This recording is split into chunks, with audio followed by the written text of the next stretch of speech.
All right, so unless you've been not paying attention due to all the boxing news that's been going on with Canelo, Terrence Crawford, Ryan Garcia, the Saudis, Tyson Fury returning. Well, tomorrow, actually, in less than 24 hours, that guy on the screen there is actually at, well, he was at a weigh-in last night. Keith Thurman, after a 3-year layoff, actually, by the time he gets into the ring tomorrow, it will be a 37-month layoff for Keith Thurman. 3 years, 1 month. The last time he fought was in February of 2022 against Mario Barrios. And then before that, Manny Pacquiao in 2019. So if you look, this is only his second fight since 2019. It is March the 11th, 2025. I'm TstreeT Controversy. We got Big J on the line. And the fight's going to be taking place over in Australia, in Sydney. Now, this is something that wouldn't have happened a couple of years ago. Now, well, I would say 3 years ago, where you see a guy like Keith Thurman actually going over going over to Australia. But as you know, we know PBC has been having some issues, so they've been lending a lot of their fighters out. Now, Brock Jarvis, I covered him. What was that? A couple of years ago, Big J? No, that was 3 years ago, almost, when he fought Liam Parrow, got knocked out in one round. As I'm former matchroom fighter, I'm going to tell you right now, looking at his resume, I here's the thing. I want to give him a chance to beat Keith Thurman, but the problem is we don't know what weight this guy's supposed to be at. He's fighting at 126, just 2020, 130 in 2021. To get more recent, he was at 160 in December. Before that, 144 in March of 2023, and now he's fighting Keith Thurman at 154. So I really can't gauge him and how he would do against a Keith Thurman, because at the end of the day, he got knocked out by a 140 pounder in the first round in Liam Parrow. And Keith Thurman, despite his layoff, I still think he has enough power to cause some issues in a fight. So the problem is, let me say this: with this layoff, you're going to know what the type of style that Keith Thurman has, if he's washed up or not. I'm not talking about rusty. I'm expecting for him to be rusty, and especially with all the injuries that he's had.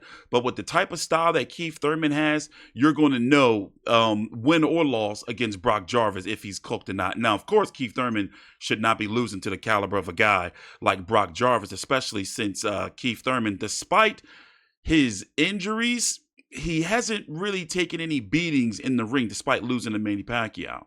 Yes, he hasn't really been the same since beating Danny Garcia, and Danny Garcia shattered his elbow. But nonetheless, he has a high ring IQ.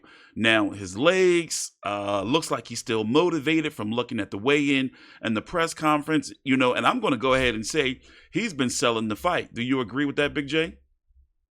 Oh yeah, definitely. Yeah, he has been selling the fight. Brock's been putting on a fair effort as well. Yeah, I've never The thing seen is that, Brock with that bravado. He's been talking back. yeah, but the thing is that that's not Brock, right? Up until probably this fight, Brock is a very reserved, quiet young man. Mm. And a lot of people that have been saying, well, Brock's completely changed for this fight. Some say he's coming out of his shell. Others say that it's all just bravado, and it's all just, smoke and mirrors to try and build the fight. So, I mean, of course, there's been the drama with Jeff Fennick again, that, he was training, he was again, now he's not again. So, Who is I his think that's trainer? going to So be. basically, he doesn't have a long time trainer. No, he's had a trainer. I can't remember his name, but his father and brother is involved. Mm. Jeff's not.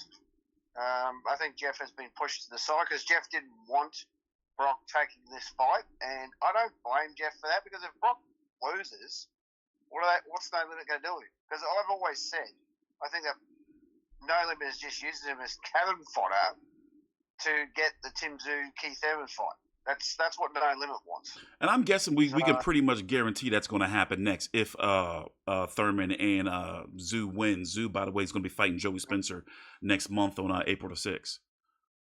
exactly. I think that's exactly what's going to happen, because that's what's going to generate the dollars for No Limit. There's not going to be much cash in a Tsyzu Brock Brock Jarvis Jarvis. fight, Yeah. but there's going to be a lot of cash in a Keith Thurman Tsyzu fight. So, and it gets Tsyzu a good couple of wins, to build up his confidence to try and win a title back. So. Well, and also if Thurman loses, it's pretty much over for him.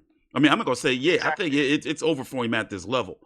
So this is a huge comeback fight for him as well, and he's got a lot to lose compared to Brock Jarvis, because at least Brock can try to rebuild at least one more time. But as I was saying earlier in the video, we got to find his weight division. Well, exactly. Well, the problem is that both guys are at a crossroads, because pretty much Brock's already had his career completely derailed by the Paro fight. That fucked pretty much everything. Yeah. So, and as we recall, we all said that Liam would win, but it would be a tough, hard fight for Liam, and Brock would give him a good run. Liam destroyed Brock in 90 seconds. Yeah. Right. Yeah, exactly. So it depends on what Keith Thurman turns out, because as you said, he's only had 2 fights in 7 years, 6 years, or whatever. Yeah. He's been so inactive. He's 36 years old. He's injury prone, and yet he's going up against a younger, bigger, stronger, man who's he's in the thick of his prime at 27. But unfortunately, is pretty much, let's be honest, a weight bully, because all he does is fight guys that are at their highest or their lowest weight.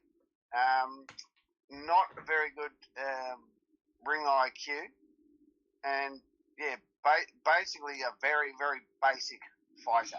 Well, during Keith Thurman's prime, he was arguably, even before Tank Davis and Deontay Wilder really started taking off, he was PBC's #1 guy. In fact, he headlined PBC's very first show when he fought Robert Guerrero.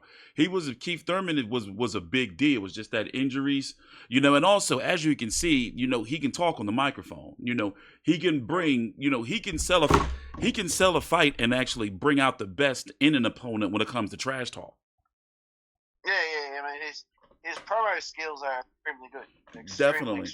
Definitely. So, but the question is now, he was considered a special fighter. Is he a special fighter to have gone through all the injuries, all the layoffs, to be able to come back and make a statement in Australia, by the way, against Brock Jarvis, and then go on to make the Tsyzu fight bigger? I mean, I believe we're going to know in the first few rounds. Keith Thurman, as I said, he's more like he's a mover, technician. Let's look at his legs. I'm a recent, just something off the top of my head. I remember when I knew Sergio Martinez was shot was when he fought Miguel Cotto. I believe that was in Madison Square Garden and or Barclays Center. And instead of being the mover, that he was when he beat up guys like Paul Williams, even though Paul Williams ended up getting injured, but being the mover that he would use all 4 corners of the ring. But once I saw him in the middle of the ring trying to mix it up and flat-footed and standing and trying to, box with Miguel Cotto and not using his movement, I was like, yeah, he's done. So not to be long-winded, but let's look at Keith Thurman's legs the first few rounds. We're going to know by then. Yeah, exactly. And Brock is all upper body. He's got very skinny legs. Yeah, also, and I'm expecting for Brock Jarvis to come in and look, visibly huge in the ring. Oh yeah, everyone's saying that. I mean, he's gonna be there's gonna be a fair bit of weight difference there, because they're fighting at super welterweight, which is 154. Keith's never fought that high, has he? No, and he doesn't. No, I mean, no, not officially, but he would be at 148, something like that, earlier in his career. 151. I remember I covered a few of those fights, but not officially. But Keith Thurman also, he's not a guy that's coming in 10 pounds overweight. I would say at most he will come in 10 pounds over. And that's kind of pushing it compared to a guy like Brock. I won't be surprised if he come in 15, 20. Rehydrating. Yeah, exactly. I mean, when I met him last year at the Tsyzu Controversy fight, he must have weighed about 80 kilo then. So easy. Yeah, he's a big dude. He must have weighed about, yeah. So we're going to be here tomorrow. Well, you know, actually less than 24 hours covering this card here in the States. Unfortunately, it's going to be on tape delay on the PBC YouTube channel starting at 9 a.m. Eastern. Likely, obviously, because of pay-per-view rights. And, you know, if this was, you know, just 4 years ago, Keith Thurman would have been televised here in the States. But, you know, that's neither here or there. I'm going to be here with Big Jerry. We're going to be covering the card real time. So moments after the final bell rings, you know, and after the post-fight interviews are done, you can expect us to be here talking about the fight. But let's talk about the undercard. Mick Zarafa versus what do you know about this guy?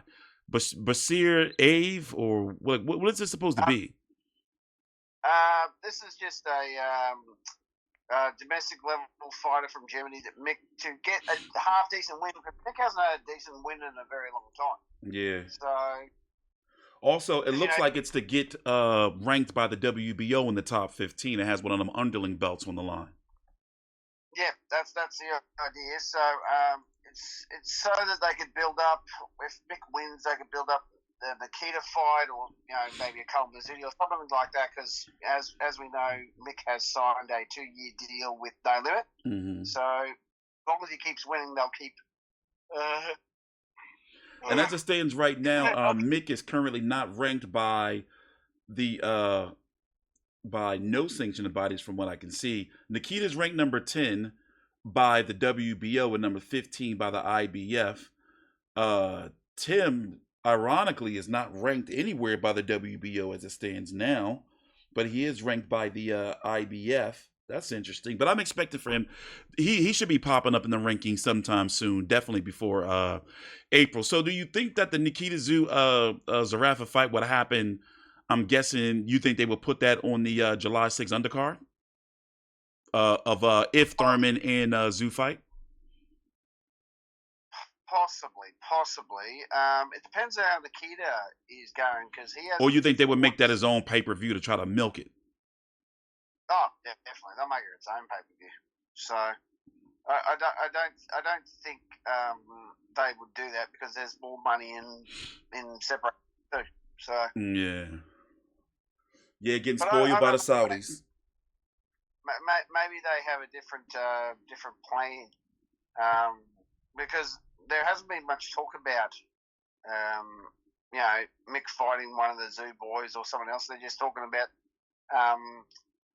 this German guy, because there's a lot of people thinking that this German guy might just smack out Mick and he's done. That's it. And that's who Mick Zarafa is. You know, you never know which guy's going to show up. Exactly. I mean, he put in an abysmal performance against Lara. Mm-hmm. You know, he got caught a couple of times by Tommy Brown. So go back and watch Brown. So I hope he puts on a decent show tonight, because if he doesn't, it's not looking good for him. And it seemed like he's been around forever, and he's only 32 years old. You know, people need to remember that first win he had over Jeff Horn was over 6 years ago. That was 2018. Yeah, that's nothing to talk about anymore. Who else on the undercard we should be looking out for? To be honest, I don't even know, because I haven't been paying attention. Yeah, you gotta. Yeah, I don't know. You got Matteo Tapia. Matteo Tapia, he's nothing. He after his last performance, he's got a domestic level fight. I think is Shevin O'Connell's young fella, right? Connor O'Connell is his name. Is he on this one? Hold on, let me check. Connor. Is he Dave? Nobody's listed under that name. Okay, it might be on Tim's card, but Shevin O'Connell's young fella is fighting. I thought it was this. It might be on Tim's undercard. I think it is. Yeah, it's not on. Nope. You got a women's fight, Lynn Sandstorm. Lynn Sandstorm. But that's pretty much it. We're going to be here covering the fight. As I said, less than 24 hours after this video is uploaded. I'm going with Keith Thurman by decision. I'm expecting for him to look rusty. But, you know, as I said, pay attention to the first few rounds. You're going to see if he's like completely washed up or not. And if he gets the knockout, that's going to be even more impressive leading into, especially coming off the layoff, leading into a potential Tim Tszyu fight. And it will make the Tim Tszyu, Joey Spencer fight much bigger. And now look, who would have thought that Keith Thurman pretty much has a 2-fight deal with and maybe 3 fights if they do a rematch with Tsyzu. If obviously got to keep winning with No Limit. He's an Australian fighter now. How about that? Closing thoughts? I'm looking forward to it. I think it's going to be a good show. I'm really looking. I think it's a 50-50 fight because you just don't know what's going to happen. You don't know what version of Keith Thurman is going to show up. We all know how easy Brock is to hit and how he's been rocked by several fighters. He was rocked by the Mexican. Liam knocked him out. Then he got rocked by the guy that he fought after Liam. Mm-hmm. So if Keith lands one on him, Brock could be, going for a little bit of a stagger because his punch resistance is just not there. Right? I mean, he was getting rocked by 135-pound fighters. Yeah.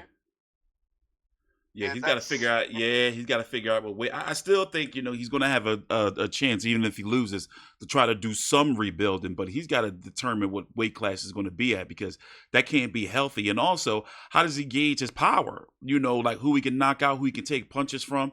So to be honest, I'm expecting for him. I will not be surprised if Thurman knocks him out. Thurman's power has always been there. I wouldn't be surprised about that either. So I think who's going to win is whoever gets the first big punch in. That's who's going to win the fight. Yeah. All right. With that being said, thanks for watching. Please subscribe. You can follow me on Twitter at TstreeT Controversy and Big J at Old Mate Big J. We're going to be here covering the fight tomorrow. Thanks for watching. Please subscribe.